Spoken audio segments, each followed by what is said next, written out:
When you hear about visa approved, you think you just have to submit your documents at the embassy, come back in a few days time to pick your visa.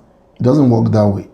Many of the people you see abroad or has visa have been denied in the past. They just have to take a step backward and know what they did wrong and how to correct themselves, then reapply again. Let's take this guy as an example. I did not even want to make this video because I wanted to interview him when he arrives at the airport. He will come to Russia on the 21st. He will be in Russia on the 21st. So I'll meet him there at the airport. First, last year I assisted his friend come to Russia. This guy on the screen, the one with the NYS issue, gave him my number. Then he wrote to me in January. It took me around 1 month and few days to get him admission at that university because he was interviewed 3 different times. Then, long story short, he went to the embassy. After submission of those documents, I asked him, what are the questions you were being asked? He said he forgot. Anyway, on the 6th of May, he went to the embassy and he was denied. I asked him, was your document legalized? He said yes. I said, don't worry. I will help you apply at a different university because many of the universities do not actually issue multiple invitations. If a student has been denied, that's it. They will just give you a refund. Then I wrote to the university, told them everything, and they said, don't worry, we'll give you another invitation, but tell him to practice again. It seems he's not serious. They gave me another invitation. He went to the embassy ending of June.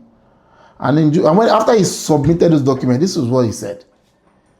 I got all the questions this time. If you get the questions, you're bound to get the visas. That's just in my own opinion anyway, because the Russian embassy do not ask for bank statements at all. So if a person is denied visa, I just feel like it based on you did not answer the questions to the satisfactory of the consular. If the embassy asks for a bank statement, then you'll be like, maybe I do not have insufficient fund or something. But they don't ask for bank statement. You only have to bring 6 documents when applying for a student visa. For when you apply for a tourist visa, even less, maybe 5 or 4 documents.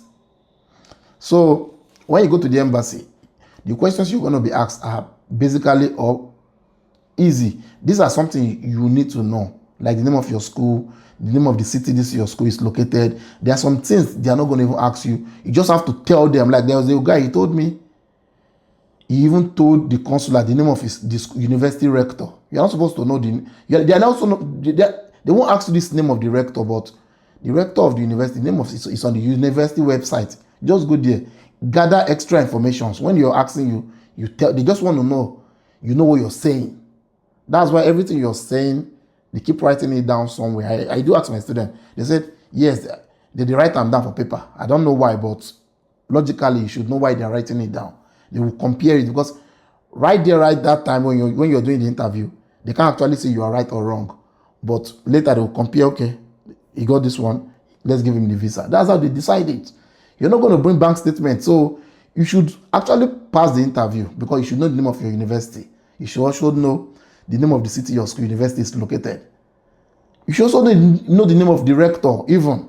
Yes, you should.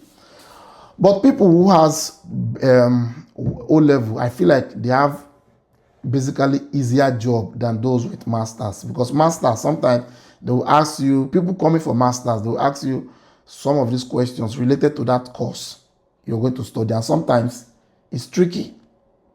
But when you have a WAEC or O level, it's more easier. In my own opinion, that's just what I think anyway.